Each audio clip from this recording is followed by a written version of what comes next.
कशा पद्धतीने स्वतःमध्ये ट्रान्सफॉर्मेशन आणलं हे तुम्ही बघितलेलं आहे त्याच्यामध्ये. आता पिक्चर मध्ये मूवी मध्ये तर काही पण दाखवू शकतो. ही लाईफची रिअल मूवी तुम्हाला हिट करायची आहे. तुम्ही त्याचे कॅरेक्टर आहात. तुम्ही स्वतःमध्ये वैभवला बघू शकता, तुम्ही स्वतःमध्ये वर्तिकाला बघू शकता. आणि त्यांनी काय केलं, कशा पद्धतीने स्वतःला मॅनेज केलं, एवढ्या मोठ्या सिलेबस मध्ये, एवढ्या मोठ्या क्राऊड मध्ये एक सीट स्वतःला सिक्युअर करण्यासाठी कशा पद्धतीने अभ्यास केला आणि काय अभ्यास केला. बस एवढं जरी तुम्हाला समजलं तर मग how to study for merit, how to study for rank हे तुम्हाला सहज समजेल. मग रँक साठी अभ्यास करणं काही साधी गोष्ट नाहीये. आज मी बघतो की IITचं स्वप्न असते, ऑटोनॉमस पण कॉलेज आपल्याला मिळत नाही. काय प्रॉब्लेम आहे? कारण की आपण त्या लेवलला डीप मध्ये गेलो नाही. समुद्रामध्ये तर पोवायचं आहे सगळ्याला, पण आपण नदीमध्ये छान पाय टाकून दगडावर बसलो. नदीमध्ये छान पाय टाकून दगडावर बसलो आपण. आणि नदीमध्ये जेव्हा आपण बघतो की छोटे छोटे मासे आपल्या पायाला येऊन काय करतात, चावतात. पण तुम्हाला माहित आहे ना की समुद्रामध्ये मोठे मोठे शार्क बसलेले आहे. बस त्या शार्क सोबत तुमची रेस आहे. इंडिया म्हणजे समुद्र आणि त्या शार्कला तुम्हाला हरवायचं आहे. मग हरवणार कसे हरवणार? काही आहे प्लॅन? बस तेच सांगण्यासाठी मी आज आलो. सांगायचं आता? सांगायचं ना की लाईफ मध्ये माणसाच्या गोल तर खूप मोठे असतात, खूप गोल असतात. पण गोलच्या आधी आपल्याकडे गोलला आपल्याला जर अचीव करायचं असेल तर आपल्याकडे टाइम आहे का?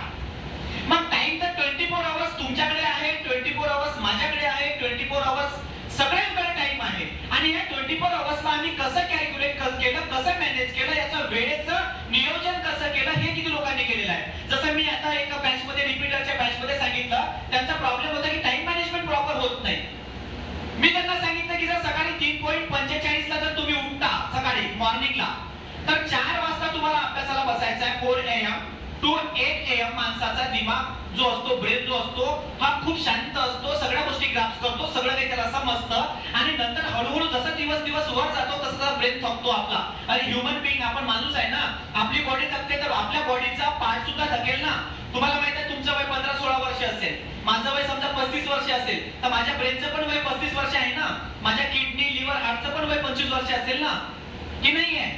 जसं तुम्ही तर तेवढं तुमच्या ऑर्गनचं वय आहे. मग या सोबत तुम्ही लक्षात घ्यायचं की कॅपॅसिटी वर्क कशी करेल. जर बिलीफ सिस्टीम आतमधून वर्क करायला आली, तुम्ही जर आज ठरवलं की 24 तास माझ्याकडे आहे, आता अनवॉन्टेड वेळेला डिस्ट्रॅक्ट त्याला बाजूला कसं करायचं, मग तो अनवॉन्टेड वेळ मी तुम्हाला काढून देतो. जर समजा आपण मॉर्निंगला 4 ते 8 तास अभ्यास केला किंवा 7 वाजेपर्यंत अभ्यास केला, आणि हा 7 वाजेपर्यंत झालेला अभ्यास जो असतो आपला, हा मॉर्निंगचा खूप बेस्ट टाइम आहे, भयंकर बेस्ट आहे. जेव्हा या काळामध्ये मुलं झोपलेले असतात तर आपल्या RCCचे मुलं काय करतात, सकाळी उठून अभ्यास करतात. स्टुडंट ए आणि स्टुडंट बी मध्ये हाच फरक आहे की RCC मध्ये जर सकाळी 3:45-4ला मुलं अभ्यासाला बसत असतील, तर बाकी कोचिंगची मुलं झोपून सकाळी डायरेक्ट ट्युशनला येतात. म्हणजे तुम्ही त्यांच्यापेक्षा 3 तास समोर आहात. बाकीचे मुलं काय करतील, फक्त कोचिंग मध्ये येतात आणि बसतात आणि चक्करच करतील. इंस्टाग्राम, फेसबुक, व्हॉट्सअप, ऐसा वैसा, ये देखना वो देखना, ऐसा करणार.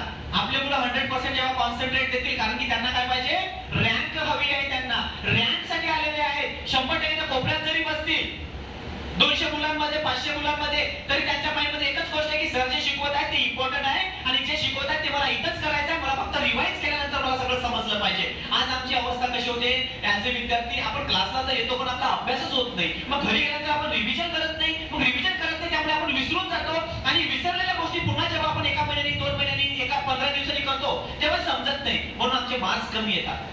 बरोबर आहे ना? मग अभ्यासाला वेळेचं टाइम मॅनेजमेंटचं समज गोकुळ सरांनी सांगितलं असेल की ऍटलीस्ट 6-7 तास अभ्यास करा डेली. का सांगितलं असेल? तुमचा क्लासचा टायमिंग काय डेलीचा? 1:50 to 7. आता मी इथे लिहून घेतो. समजा आपण असं करूया 2 ते 7 काय वेळ तुमचा टाइम. आता मी तुम्हाला एक छान छोटी गोष्ट सांगतो, सांगायची ना, फॉलो कराल का? 100%. बघा आता सोडून द्या सगळं, सर्व मुलांसाठी आहे. बघा समजा आपण 3:45 ला उठलो, 15 मिनिटांमध्ये आपण काय झालो, फ्रेश. 4 ते 5, 5 ते 6 आणि 6 ते 7 मॉर्निंग मध्ये तुम्ही डिसाइड करा तुम्हाला काय घ्यायचं, कुठले सब्जेक्ट घ्यायचे आणि कोणते सब्जेक्ट घ्यायचे. 3 सब्जेक्ट तुमचे झाले, डन. 7 ते 7:30 पर्यंत तुम्ही काय करा, ब्रेक घ्या. घेतला ब्रेक आणि मोजून 30 मिनिटांचा ब्रेक. आंघोळ असेल, जे काय असेल, चहा पाणी, टी, नाश्ता वगैरे.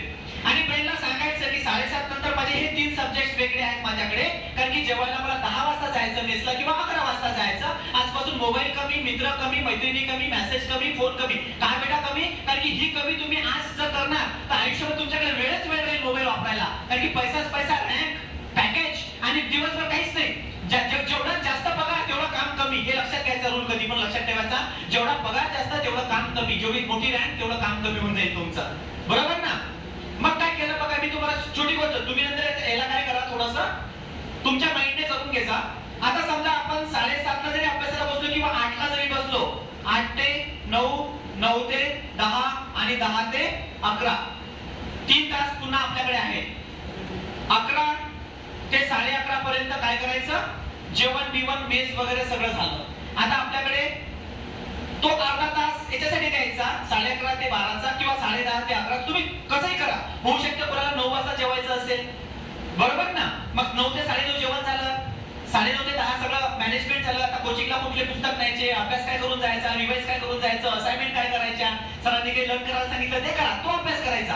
आणि नंतर मग तुमच्याकडे वेळ आहे. आता हा इथे वेळ कसा आहे, 11 ते 12, 12 ते 1 आणि 1 ते 2, पुन्हा तुमच्याकडे 3 अवर्स आहे. विचार करा, 3 hours, 3 hours, 3 hours, 9 hours. Coaching सुरू होण्याच्या आधी, म्हणजे तुम्ही क्लासला येण्याआधी 9 तास अभ्यास करून आलेले विद्यार्थी तुम्ही. आता क्लास 5 तास.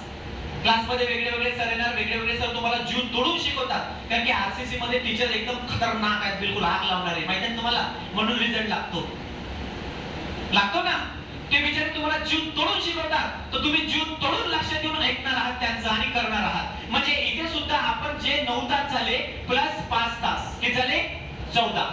ट्युशन सुटली 7 वाजता, बेटा सुटली ना, सर मला एवढं नका सांगू हो, ये फॉलो केलं तर बेटा कुछ पाने के लिए कुछ नया करना पड़ता है, खोना कुछ नहीं पड़ता, कुछ नया करना पड़ेगा हम लोगों को. तो बाकी बच्चों की जैसे बिहेवियर नहीं रखना है हम लोगों को. एनवायरमेंट चेंज करेंगे तो बिहेवियर अपने आप बदलेगा. खुद को ब्रेन का एनवायरमेंट चेंज करो, बिहेवियर अपने आप बदल जाएगा. असं नका समजायचं की आपल्या बाजूला मोठा कोचिंग क्लास आहे आणि ते तर मुलं अभ्यासच करत नाही, मग त्यांना मार्क्स मिळत नाही. चुकीचं आहे. होऊ शकते ते मुलं अभ्यास करत असतील पण तुम्हाला सांगत नसतील. तुमचेच मित्र आणि मैत्रिणी त्यांना जेव्हा टाइमपास करायचा असेल तेव्हाच तुम्हाला फोन करत असतील, त्यांना जेव्हा भूक लागते तेव्हाच तुम्हाला म्हणतात की पाणीपुरी खायला चलते का ग. म्हणजे तुमच्या मनाचा कोणी विचार करणार नाही. लोक स्वार्थी असतात. आणि लक्षात ठेवायचं की जे हुशार मुलं असतात, मुली असतात, ते त्यांचं सिक्रेट कधी शेअर करत नाही. त्यामुळे एक गोष्ट लक्षात ठेवायची की त्यांनी तुम्हाला कधी पण म्हटलं मार्केटमध्ये चलते का, तर आपण निघायचं नाही. हा रूल, नो, माणसांनी नो म्हणणं शिकायला पाहिजे. नाही हा शब्द आपल्यामध्ये आला पाहिजे. डेलिंग करायचं नाही म्हणायचं.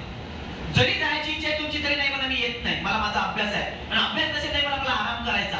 मग बघा 14 तास हे झाले आणि 7 ते 8 जरी जेवायला वेळ दिला बेटा, थोडं आराम जरी केला, चिल जरी केला, मी तुम्हाला असं नाही म्हणत की टीव्ही बघायला जा, मोबाईल बघा,